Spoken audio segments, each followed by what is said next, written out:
চারিদিকে নির্বাচনের হাওয়া। কোনো জাতীয় নির্বাচন নয়, বরং একটি ছাত্র সংসদ নির্বাচন, একটি বিশ্ববিদ্যালয়ের ছাত্র সংসদ নির্বাচন, ডাকসু। তবে এই ডাকসুর এক দীর্ঘ ইতিহাস রয়েছে এবং গণতন্ত্র চর্চা এবং প্রতিষ্ঠায় নিশ্চয়ই এটি ভীষণ গুরুত্বপূর্ণ। ২৮ বছর পর ২০১৯ সালে হয়েছিল ডাকসু নির্বাচন এবং তার ৬ বছর পরে এবারে গণ অভ্যুত্থানের পরে যে ডাকসু নির্বাচন হচ্ছে, সেই ডাকসু নিয়ে জনমনে আগ্রহ এবং উত্তেজনার আসলে কোনো শেষ নেই। তার সঙ্গে নিশ্চয়ই বাংলাদেশের যে জাতীয় রাজনীতি, তার একটা সম্পর্ক থাকতে পারে এরকম মনে করছেন অনেকে, আবার অনেকে মনে করছেন এটা মনে হয় শুধুমাত্র মিডিয়ার হাইপ। তবে ডাকসু যে এখন বাংলাদেশের রাজনীতির একটা বড় আলোচনার বিষয়, তাতে নিশ্চয়ই কোনো সন্দেহ নেই। আমরা জানতে চাই কেমন ডাকসু চাই আমরা। সেজন্য আজকে আমাদের সঙ্গে দুজন বিশেষ অতিথি রয়েছেন যারা এই ডাকসুর সদস্য ছিলেন। দর্শক, টু দ্য পয়েন্টে আপনাদের সকলকে স্বাগত জানাচ্ছি। ইউসিবি নিবেদিত টু দ্য পয়েন্ট, আমাদের নিয়মিত আয়োজন সাম্প্রতিক বিষয় নিয়ে। আমাদের সাথে আজকে উপস্থিত রয়েছেন সাবেক ভিপি রোকেয়া হল ঢাকা বিশ্ববিদ্যালয় এবং সাবেক সংসদ সদস্য, বাংলাদেশ জাতীয়তাবাদী দল বিএনপির স্বনির্ভর বিষয়ক সম্পাদক জনাব শিরিন সুলতানা। স্বাগতম আপনাকে।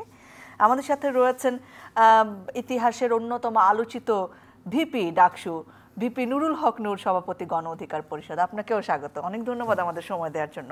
আমার মনে হয় তরুণদের দিয়ে শুরু করি আপা। ভিপি নূর, খুব কম ভিপি মনে হয় আছে যে যার নামের আগে এভাবে ভিপি শব্দটা লেগে যায়। নূর ভাই, আপনাকে দেখলেই আমাদের সেই ২০১৯ সালের ডাকসু নির্বাচনের কথা মনে পড়ে, যেখানে ছাত্রলীগের মানে চরম যে প্রভাব সেটাকে আপনি হারিয়ে ভিপি নির্বাচিত হলেন। আপনাকে রাস্তায় নৃশংসভাবে পেটানো হলো, তারপরে আবার তাদের সাথে এক প্রকার সমঝোতা নিয়ে আপনাকে গণভবনে ডাকা হলো। আপনি সেখানে সাবেক প্রধানমন্ত্রী শেখ হাসিনার সাথে কথা বলছেন এবং একটা মোটামুটি একটা সমঝোতায় আসা হলো ব্যাপারটা। আপনার কি মনে হয় আসলে ওই সময়ে ছাত্রলীগের সেই দুর্দান্ত প্রতাপ এবং নানা ধরনের প্রভাবের মাঝখানে কি আপনাকে ভিপি হিসেবে জিতিয়েছিল? সবাইকে ধন্যবাদ জানাই যারা দেখছেন। আপনাকে অনেকদিন পরে দেখছি।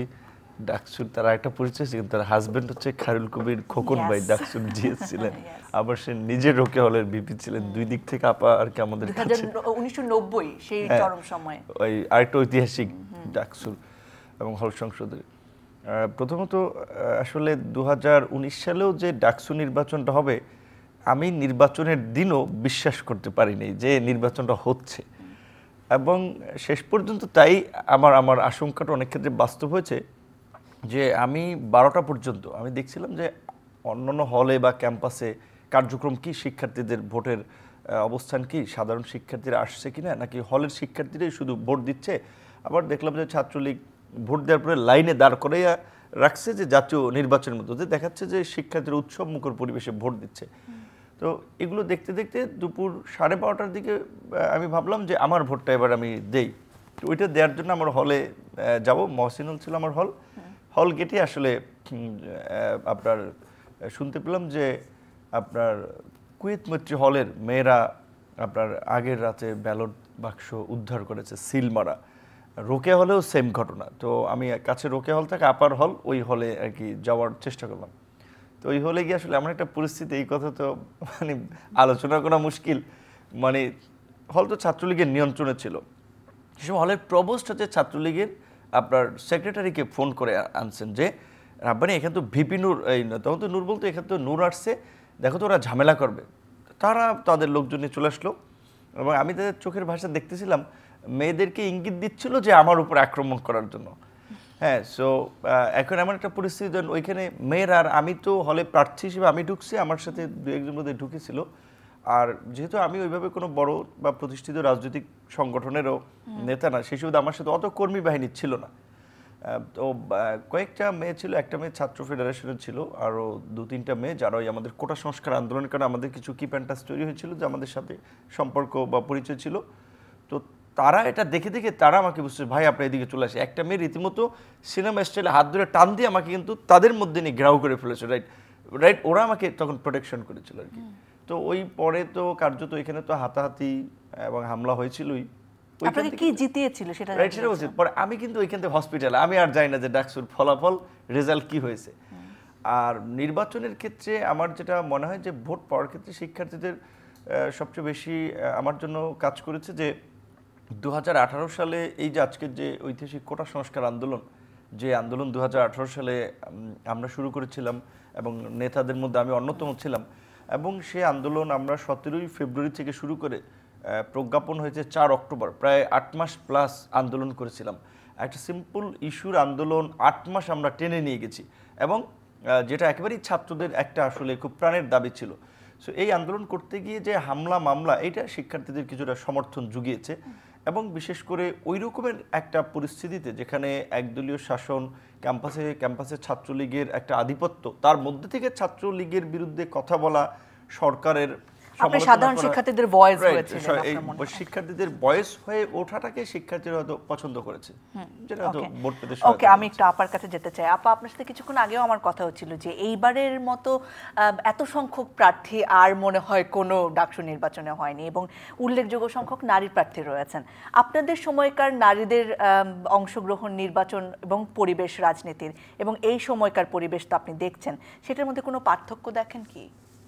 ধন্যবাদ আপনাকে ধন্যবাদ, এবং আমার আজকের সহ-আলোচক পিপি নূর সহ যারা শুনছেন সবাইকে।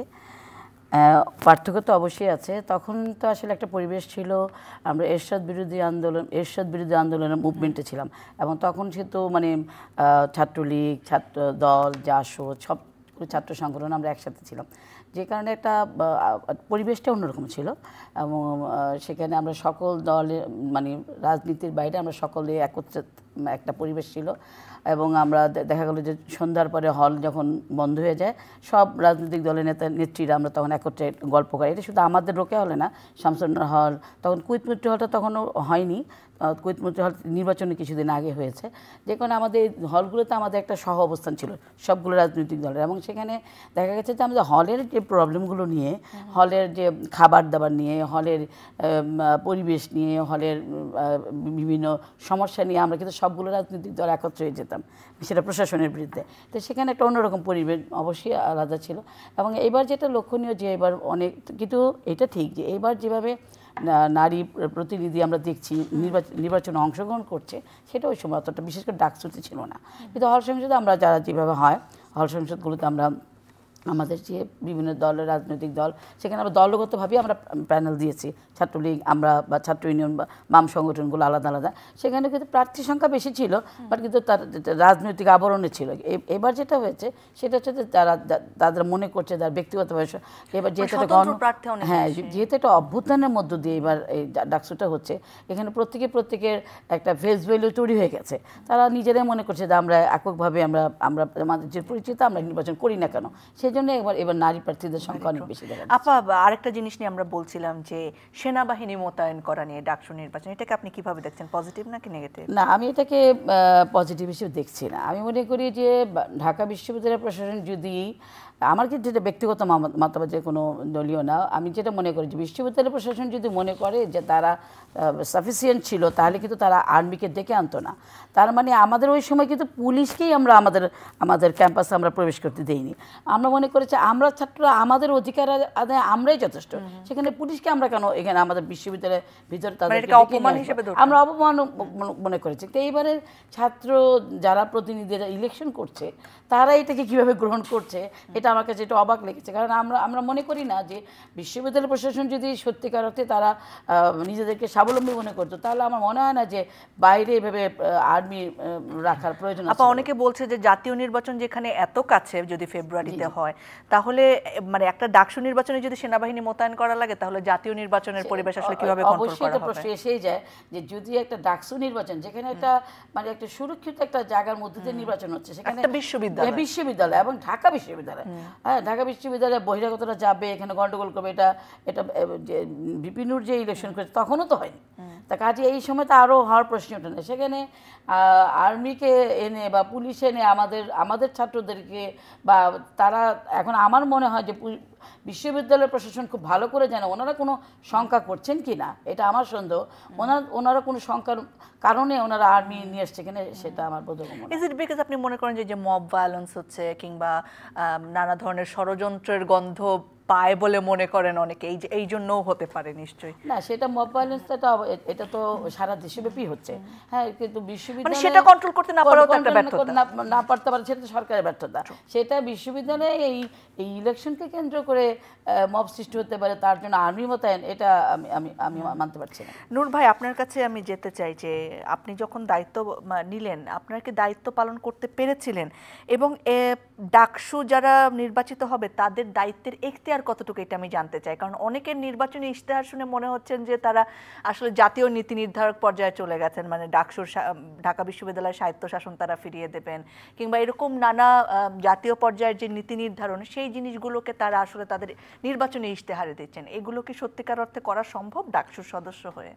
প্রথমে আপনি যে সেনাবাহিনীর বিষয়টা বলছেন, এটা আমি একটু বলতে চাই যে আসলে এটা আমরা খুব আশ্চর্য হয়েছি যে সেনাবাহিনী মোতায়েনের মতো একটা সিদ্ধান্ত ঢাকা বিশ্ববিদ্যালয়ে একটা ছাত্র সংসদ নির্বাচন করতে নেওয়া হচ্ছে।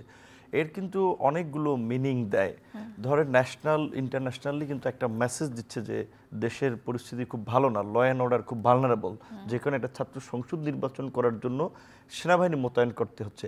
এবং যেই ছাত্র বা তরুণরা মূলত গণ অভ্যুত্থানের মুখপাত্রের জায়গায় ছিল, লিডিংয়ের জায়গায় ছিল, সেই তরুণরা এখন এতটা অসহিষ্ণু হচ্ছে, তাদেরকে থামানোর জন্য আর্মি মোতায়েন করা হচ্ছে। সো এটা কিন্তু শুধুমাত্র একটা ছাত্র সংসদ বা বিশ্ববিদ্যালয়ে আর্মি মোতায়েন হচ্ছে এটা না, এর অনেক ইম্প্যাক্ট আছে। সেই দিক থেকে আমি মনে করি এটা বিশ্ববিদ্যালয়ের সুবিবেচনা প্রসূত সিদ্ধান্ত নেয়। এখনকার রাজনৈতিক প্রেক্ষাপট 90-এর দশকে নিউ ইয়র্ক টাইমসে সম্ভবত ঢাকা বিশ্ববিদ্যালয়কে বিশ্বের সবচেয়ে সংঘাতপূর্ণ ক্যাম্পাস হিসেবে উল্লেখ করেছে। সেই সময়েও কিন্তু এই ডাকসু নির্বাচন করার জন্য আর্মি প্রশাসন ঢুকতেই পারতো না, কার্যত পুলিশ অনেক ক্ষেত্রে বিশ্ববিদ্যালয়ে ঢুকতে পারতো না। আর এখন যেখানে একটা কনজেনিয়াল অ্যাটমসফিয়ার কার্যত, যেখানে সব ছাত্র সংগঠন কাজ করছে, হাসি ঠাট্টা গল্প গুজবের মধ্যে দিয়ে প্রচারণা ক্যাম্পেইন করছে, ইভেন গত এই গণঅভ্যুত্থানের 1 বছরে ঢাকা বিশ্ববিদ্যালয়ে একটা ওই ধরনের মারামারি বা ওই ধরনের কোনো ভায়োলেন্স হয়নি। That means environment is very peaceful. সেইখানে রাইট, এইটা তো ওই রকমের আপনি একটা সংগঠিত ভায়োলেন্স হিসেবে চিহ্নিত করবেন কিনা, এটা কিছু ছেলেরা বা ছাত্ররা দেখা যাবে, তার মধ্যে অছাত্ররা বিশেষ করে অনেক ওই সময় ল অ্যান্ড অর্ডারের দুর্বলতার কারণে অনেক যেমন মব ক্রিয়েট করেছে, অনেককে জিম্মি করেছে। আর ঢাকা বিশ্ববিদ্যালয়ের এই রেকর্ড আছে যে হলে অনেককে আটকে রেখে চাঁদা আদায় করা হতো, পয়সা নেওয়া হতো। এটা অনেক দিনের পুরানো অনেক কিছু ঘটনা ছিল, গত 16 বছরও ছিল। এখন আপনি যেটা বলেছেন যে ডাকসু বা ছাত্র সংসদের কাজের এখতিয়ার আসলে কি কি পড়ে, প্রথমত আমি আসলে যেই সময়টার মধ্যে দিয়ে যেভাবে নিজের ক্যাপাসিটি কিংবা কারিশমার মধ্যে দিয়ে আসলে আমি মোটামুটি ডাকসুকে সচল রাখার জন্য একটা ভূমিকা রাখছি, সেটা আসলে অন্য কয়েকজন পারবে সেটা একটা মুশকিল। আমি আমার কার্যত জানেন যে ওই প্যানেলে 23 জন ছিল ছাত্রলীগের, 2 জন ছিলাম আমি। যদিও গঠনতন্ত্রে বলা আছে BP will be the chief executive of union, মানে তার প্রধান নির্বাহী, কিন্তু দেখা যায় বাজেট খরচ করা হচ্ছে, এক একজনকে বরাদ্দ দেওয়া হচ্ছে আমার কোনো আলাপ আলোচনা মতামত ছাড়াই। আর আমি এটাতে বাধা দিইনি অনেক ক্ষেত্রে, কারণ জানি আমি বাধা দিয়ে আমি আটকে রাখতে পারবো না। সো তার চেয়ে কিছু কাজ হোক শিক্ষার্থীদের। এখন আমি যদি শতভাগ স্বচ্ছতা নিশ্চিত করার জন্য কোশ্চেন রেজ করতাম, কোনো কাজ হইতো না। সেই শেষ পর্যন্ত ডাকসুতে তো শেষের দিকে হামলার শিকার হয়েছিলাম 22 সালে। আপনি সার্ভাইভ করার জন্য কৌশল অবলম্বন রাইট, করেছেন। সেক্ষেত্রে আমি তাদের কার্যক্রম অনেক ক্ষেত্রে কিছুটা হলেও শিক্ষার্থীরা উপকৃত হোক, সেই ক্ষেত্রে শিক্ষার্থী এই সংসদে বেশ কয়েকজন সম্পাদক আছে, যেমন ধরেন ক্রীড়া সম্পাদক, সমাজসেবা সম্পাদক। ক্রীড়া সম্পাদক সে স্পোর্টস ইভেন্ট আয়োজন করবে, কালচারাল সেক্রেটারি আছে, সে কিছু সাংস্কৃতিক প্রতিযোগিতা আয়োজন করবে। তার জন্য বিশ্ববিদ্যালয়ে একটা বরাদ্দ থাকে, বাজেট থাকে, ওইটুকু কাজ। এখানে গবেষণা দেখার জন্য ছাত্রদের কোনো কাজ নাই, বিশ্ববিদ্যালয় অবকাঠামো নির্মাণ করার জন্য ছাত্রদের কোনো ভূমিকা নাই। আবার ছাত্রদের পরিবহন সম্পাদক আছে, সে আপনার বাস কিনবে টিনবে এইটা তার আসলে দায়িত্ব না। পরিবহন সম্পাদকের কাজ হচ্ছে লাইক যে বাসগুলো ছাত্রদের এই রুটে বাসের সমস্যা, লাইক একটা বাস ভাঙা সমস্যা হয়েছে, ওইটা ছাত্ররা সংস্কারের জন্য আবেদন করতে পারে, কিংবা ওই রুটে আসলে বাসগুলো যাচ্ছে কিনা এটা চাইলে তারা একটা মনিটর করতে পারে, কিংবা মেয়েরা একটা মানে তারা আসলে যেতে পারছে কিনা ভালোভাবে, যেহেতু নানান ধরনের এখন একটা মেয়েদের সমস্যা হয়, এগুলো টুকটাক দেখতে স্বায়ত্তশাসন ফিরিয়ে আনা পুরোপুরিভাবে এই ধরনের ইশতেহার যারা দিচ্ছেন তারা কেন দিচ্ছেন? এইখানে অনেকে বুঝে দিচ্ছেন, অনেকে না বুঝে দিচ্ছেন, এবং এই ক্ষেত্রে আমি এটাতে খুব আমার হাসি পাচ্ছে যে অনেকে খুব চটকদার কতগুলি ইশতেহার দিচ্ছে। ঢাকা বিশ্ববিদ্যালয়ের শিক্ষার্থীদের আমি মনে করি এই বিষয়গুলো তো জানা আছে, সো এইটা তো আসলে তারা পারবেন না। আমি জানি না জানা আছে কিনা, আমি নিয়ে যাওয়া উচিত আমি আপার কাছে জানতে চাই আপা, যদি সর্বোচ্চ সদিচ্ছা থাকে ডাকসুর সদস্য, ভিপি, জিএস যারাই থাকেন, তাদের আসলে এখতিয়ার কতটুকু বা তারা কোন জায়গায় ইফেক্টিভ ভূমিকা রাখতে পারবেন? না, এফেক্টিভ ভূমিকা রাখতে পারে যেটা নূর বললো, যে আসলে আমাদের আমরা যারা সংসদে ছিলাম বা যারা ডাকসুতে ছিল, তাদের তো আসলে সেরকম কোনো ভূমিকা থাকে না। এটা আসলে বিশ্ববিদ্যালয়ের মঞ্জুরি কমিশনের ব্যাপার আছে, এখানে প্রশাসনের ব্যাপার। আর আরেকটা হয় যে দল ক্ষমতা থাকলে যেটা হয় যে আমরা যেটা করেছি, আমরা যখন আমাদের সংসদটা যখন 91-এর বিএনপি সরকার চলে আসছে, তখন আমরা যেটা করেছি, আমরা প্রাইম মিনিস্টারের কাছে কিছু আবেদন করেছি। আমাদের ডাকসু যে বলছে আমাদের কিছু বাস লাগবে, ম্যাডাম কিছু বাস দিয়েছে। আমরা হয়তো আমাদের হল সমিতি যে বলেছি আমার এত বড় রোকেয়া হল, আমাদের রোকেয়া হলে বেগম রোকেয়ার ভাস্কর্য নাই কেন, তো আমরা শিক্ষা মন্ত্রণালয় থেকে একটা উনি এসে আমাদের একটা ভাস্কর্য করে দিয়েছেন। আমরা বলেছি বিদ্যুৎ মন্ত্রীকে যে বলেছি যে আমাদের রোকেয়া হলে এত বড় হল, এখানে আমাদের ইলেকট্রিসিটি প্রায় থাকে না, ফেল করে, আমাদের আলাদা দিতে হবে। আমাদের না, আমরা আবেদন করেছি, ওনারাও কিন্তু সরাসরি দিতে পারেনি, ওনারা বিশ্ববিদ্যালয় মঞ্জুরি কমিশনের মাধ্যমে তারপর আমাদেরকে দিয়েছে। তো এটা যেটা হচ্ছে, এটা দারুণ একটা মজার বিষয়। কিন্তু আমাদের যারা ভোটার রয়েছেন তাদেরকেও আসলে বুঝতে হবে যে আমি যাকে নির্বাচন করছি তিনি কতটুকু ক্ষমতা রাখবেন, তাই না? অবশ্যই যেটা দেখতে হবে। এখানে আসলে এত শিক্ষার্থী একসাথে তো আসলে যদি ভয়েস রেজ করে সেটা তো আবার একটা মব বলে অভিহিত হতে পারে, সেখানে তাদের প্রতিনিধি নির্বাচন করা হবে। কি হল সংসদে যারা হলে থাকে তারা কিন্তু পলিটিক্যালি একটা অন্য ধরনের একটা এনভায়রনমেন্টের মধ্যে দিয়ে যায়, কিন্তু যারা বাইরে পড়াশোনা করে, আমাদের কিন্তু ম্যাক্সিমাম শিক্ষার্থীরা বাইরে থাকে, তারা কিন্তু পলিটিক্স নিয়ে এত তাদের কিন্তু চিন্তা ভাবনাও নেই, তারা ভোট দিতেও আসে না। আপনি গত ডাকসু নির্বাচনে দেখবেন খুব কম পার্সেন্টেজের ছেলেমেয়েরা ভোট দিতে এসছে, এবং যারা হলে থাকে তারাই কিন্তু মানে ভোটটা সরাসরি অংশগ্রহণ করে, বেশি পরিমাণে অংশগ্রহণ করে। কাজে যে এই জিনিসগুলো যে বোঝা বা এই জিনিসগুলোকে নিজে বুঝে যে একটা কিছু করা, বিশেষ করে বাইরে যারা থাকে তারা এটা খুব একটা আমলই নিচ্ছে না। আমি নূর ভাইয়ের কাছে জানতে চাই, তাহলে মানে যারা এত প্রার্থী এবং এত করে যারা চান আসলে তারা কি দায়িত্বে যাবেন, আসলে ক্ষমতায় যাবেন, আমি বলতে চাই না এই জায়গায় অন্তত, তারা আসলে কোন কারণে যেতে চান? এটাকে এই জন্য যে জাতীয় নির্বাচনে যুক্ত হওয়ার, জাতীয় রাজনীতিতে যুক্ত হওয়ার একটা সম্ভাবনা বেড়ে যায়, যে আপনি যেরকমভাবে এখন আবার জাতীয় রাজনীতির একজন মুখ হয়ে গেলেন আপনি, কিংবা যারা এর আগেও ভিপি ছিলেন, জিএস ছিলেন বা ডাকসুতে ছিলেন, তারাও পরবর্তীতে মূল রাজনৈতিক দলে এসে একটা জায়গা করে নিতে পারে, সেজন্য নাকি সত্যিকার অর্থেই তারা ছাত্রছাত্রীর প্রতিনিধিত্ব করতে চান বলে এখানে আসলে ডাকসুতে লড়ছেন বলে মনে করেন আপনি? আমি মনে করি অন্যান্য বিশ্ববিদ্যালয়গুলোর চেয়ে ঢাকা বিশ্ববিদ্যালয়ের একটা চরিত্র আছে, যে একাডেমিক কার্যক্রমের পাশাপাশি এই বিশ্ববিদ্যালয় আসলে সমস্ত জাতীয় সংকটে একটা ভূমিকা রাখে, এবং সেখানে ছাত্রদের একটা অগ্রণী ভূমিকা পালন করে ছাত্ররা। সেক্ষেত্রে ছাত্রদের একটা নির্বাচিত প্রতিনিধি থাকলে সেটা একটা আলাদা ভ্যালু আছে, এবং নিশ্চয়ই সেটা তার ক্যাম্পাসে শিক্ষার্থীদের জন্য, ধরেন একজন শিক্ষার্থী অসচ্ছল, তাকে একটু আর্থিকভাবে সহযোগিতা করতে পারে, বিশ্ববিদ্যালয়ের অ্যালামনাই আছে তাদের কাছ থেকে কিছু সহযোগিতা নিয়ে, কিংবা ধরেন আপনার ওই যেটা আপা বলল যে একটা বাস ওই যে অথরিটিকে তুলে ধরতে পারে, এবং যদি কিছু কনভিন্স করে নেওয়া যেতে পারে। এবং ওই গবেষণার ক্ষেত্রে বলছেন এইটা তো একটা বিশাল, এখানে মন্ত্রণালয়ের বিষয় আছে, একাডেমিক কাউন্সিলের বিষয়, ছাত্রদের কোনো প্রতিনিধিত্ব নেই। তারা সর্বোচ্চ একটা অ্যাপ্লিকেশন দিতে পারবে, ধরেন রাষ্ট্রের যারা ক্ষমতায় থাকবে, মিনিস্টার কিংবা অথরিটিকে, যে আমরা বিশ্ববিদ্যালয়ের ছাত্র প্রতিনিধি হিসেবে আমরা মনে করছি এখানে গবেষণা একটু বরাদ্দ বাড়ানো দরকার বা একটা পরিবেশ উন্নত করা দরকার, এই দিকটা বিবেচনা করবেন। ওইটা যদি একজনের আবেদনটাও দিয়ে যায়, ওইটা হইতে হইতে তো 3-4 বছর লেগে যায়। তো সেক্ষেত্রে এরকম নগদ খুব ইনফ্রাস্ট্রাকচারের মতো জায়গাতে ভূমিকা রাখার সুযোগ নেই।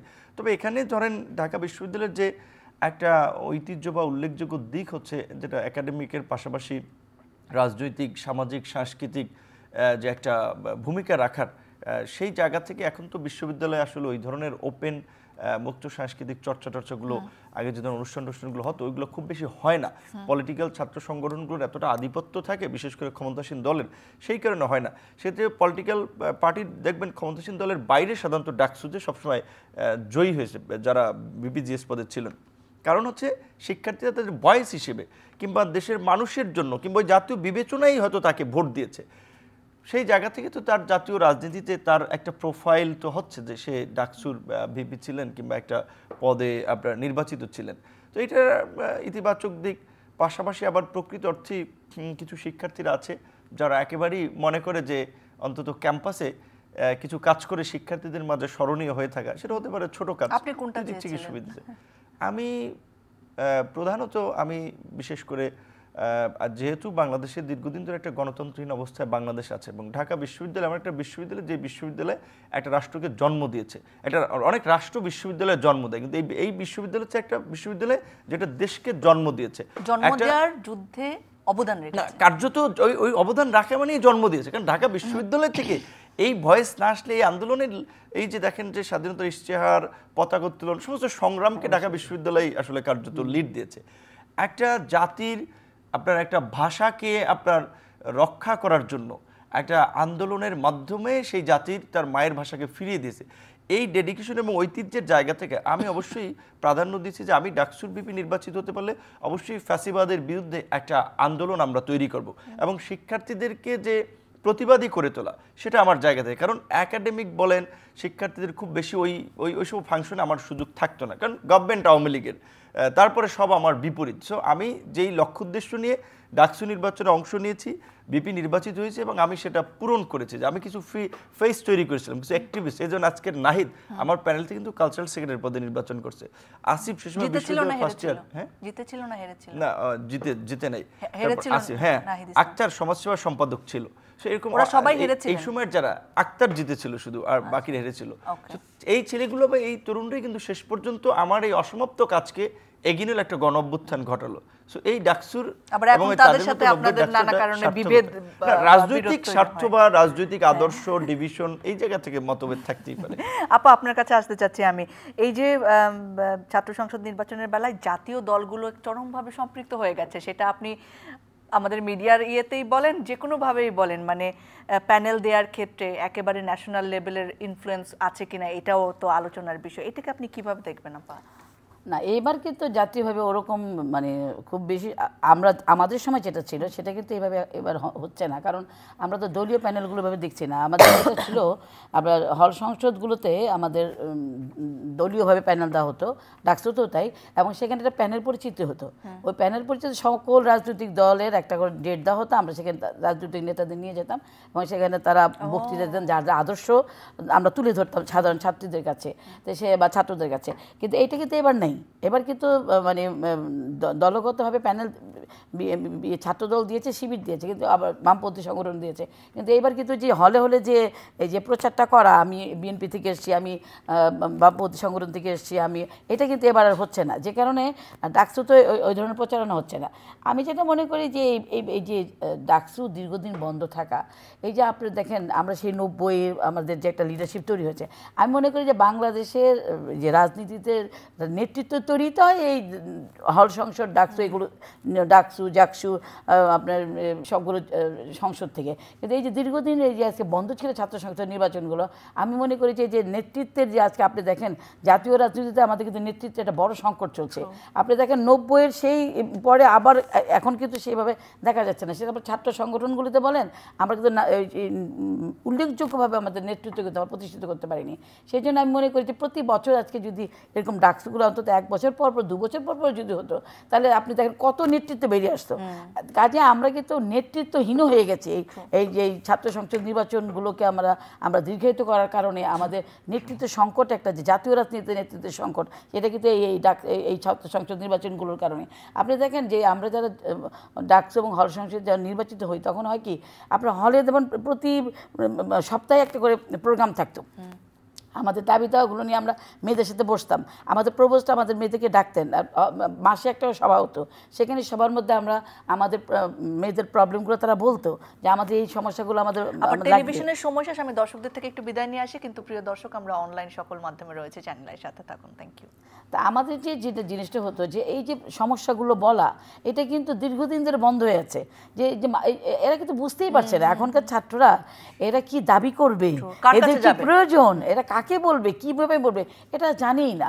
এটা যদি দীর্ঘদিন এই প্রক্রিয়াটা বন্ধ থাকার কারণে কিন্তু তারা তাদের অধিকার থেকে বঞ্চিত হচ্ছে।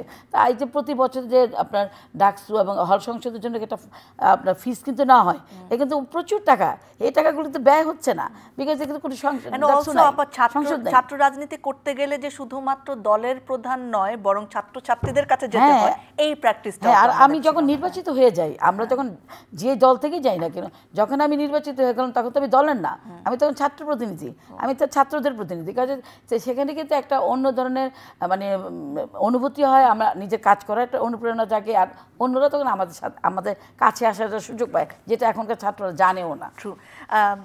নূর ভাই, ভিপি নূর, নিশ্চয়ই আপনি এখন ডাকসুর ভালোই খোঁজ খবর রাখছেন, যেহেতু ওইটাই আপনার উঠে আসার একটা অন্যতম বড় মাইল ফলক। কাকে সবচেয়ে শক্তিশালী মনে হচ্ছে প্রার্থী হিসেবে? এবার আসলে নির্বাচনে কারা ভালো করতে পারে প্রেডিক্ট করা খুব ডিফিকাল্ট, কারণ হচ্ছে যে আমাদের ওই সময় যেমন একদিকে ছাত্রলীগ ভার্সাস আমরা ছিলাম, বিকজ আমরা একটা আন্দোলন সংগ্রামের মধ্যে দিয়ে উঠে এসেছি। এইবার তো গণ অভ্যুত্থানে সকলেই অংশ নিয়েছে এবং গণ অভ্যুত্থানের পক্ষে যারা ছিল তারাই এখন ক্যাম্পাসে ওপেনে কাজ করতে পারতেছে, প্রার্থী হচ্ছে। সেদিকে ধরেন আমি যে সংগঠন থেকে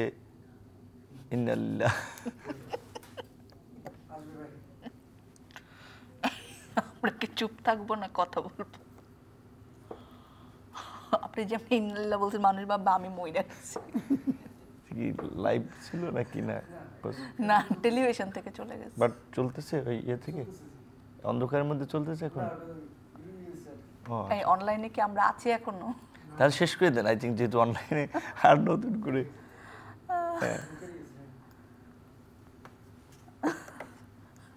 ওরকম একবার টক শোতে একজনে আওয়ামী লীগের খুব উন্নয়নের কথা বলতেছিল, চট করে বিদ্যুৎ চলে গেছে, চলেই চলে, এই যে দেখছি উন্নয়নের নমুনা। হাসিনা গেল নাকি?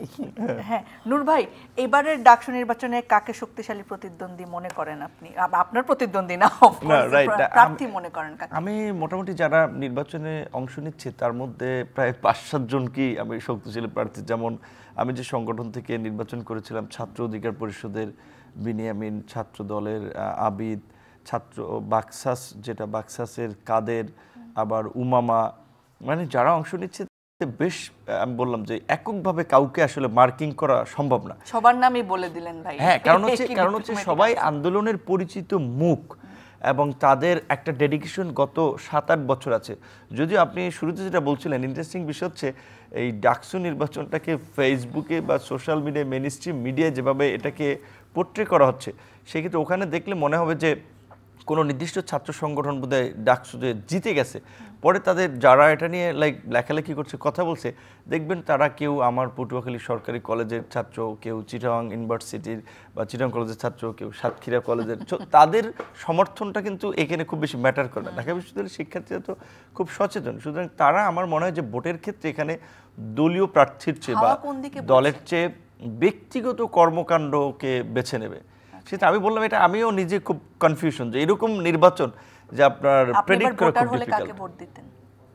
আমি এখন ধরেন লাস্ট ইলেকশনের ভিপি ছিলাম, পরবর্তীতে তারা আমার কাছে আসবে পরামর্শের জন্য, আমি যদি একজনের নাম বলি বাকিরা কষ্ট পাবে, বলবে যে ভাই আমাদেরকে অন করতে পারেনি। এই জায়গা থেকে আমি সবাইকে তো অন করা সম্ভব না। না, কিন্তু আমি এই এখন আসলে কাউকে কষ্ট দিতে চাই না, যে সে জানবে নূর ভাইয়ের সমর্থনটা মুখের প্রতি ছিল। আমার সবার জন্য শুভকামনা রইল। বাহ, আপা, শেষ করবো আপনার কথা শুনে। কেমন মানুষকে ভোট দেওয়া উচিত বা কেমন প্রার্থীকে ভোট দেওয়া উচিত আপনার ঢাকা বিশ্ববিদ্যালয়ের ছোট ভাই বোনকে কি বলবেন, আর যারা প্রার্থী আছেন তাদেরকেও কি বলতে চান?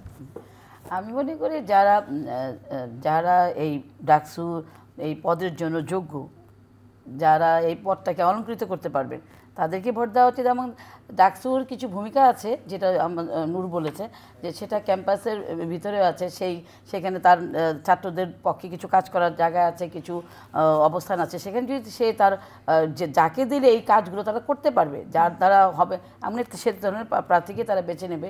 তবে আমার কাছে আমি এটা বলবো যে নারীদের সবসময় কিন্তু খুব ভূমিকা থাকে, কিন্তু এই আন্দোলনে কিন্তু নারীরা একটা বড় ভূমিকা রেখেছে। আমরা দেখেছি বাচ্চাদের পাশাপাশি মায়ের মায়েরা ভূমিকা রেখেছে, বিশ্ববিদ্যালয়গুলোতে ছাত্রীরা ভীষণ ভূমিকা রেখেছে, বিশেষ করে ঢাকা বিশ্ববিদ্যালয়, জাহাঙ্গীরনগর বিশ্ববিদ্যালয় সব বিভিন্ন বিশ্ববিদ্যালয়গুলোতে ছাত্রীরা অনেক গুরুত্বপূর্ণ ভূমিকা রেখেছে, পুরুষের চেয়ে তো কোনো কোনো জায়গায় অনেক বেশি গুরুত্বপূর্ণ ভূমিকা রেখেছে। কিন্তু আমরা দেখা যায় কি যে ছাত্রীরা মানে ওই নির্ধারিত কিছু জায়গা ছাড়া তাদেরকে অন্য জায়গায় আর মানে দেখা যায় না বা দেখতে চায় না। আমি মনে করি এই পর্যায়ে এসে 2025-এ এসে আমাদের মন মানসিকতা পরিবর্তন হওয়া উচিত, মেয়েদেরকে আরো বেশি এগিয়ে যেতে হবে। এই নির্বাচনে কিন্তু অনেক নারী প্রার্থী আছে। হ্যাঁ, এবার নারী প্রার্থী আছে। তারপর আমি মনে করি কতটা যায় সেটার কথা বলছেন আর কি। আমি শুধু ডাকসুতে না, আমি বলছি সারা বাংলাদেশের বিভিন্ন জায়গায় বিভিন্ন পরিস্থিতিতেই আমাদের নারীদেরকে আরো এগিয়ে দেওয়া উচিত, যেটা আমরা দেখি যে সেটা সেভাবে দেখা হয় না।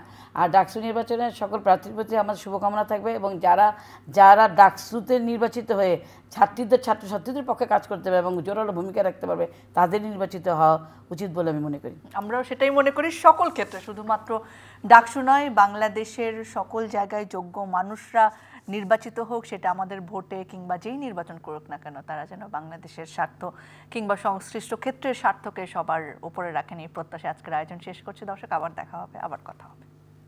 Thank you.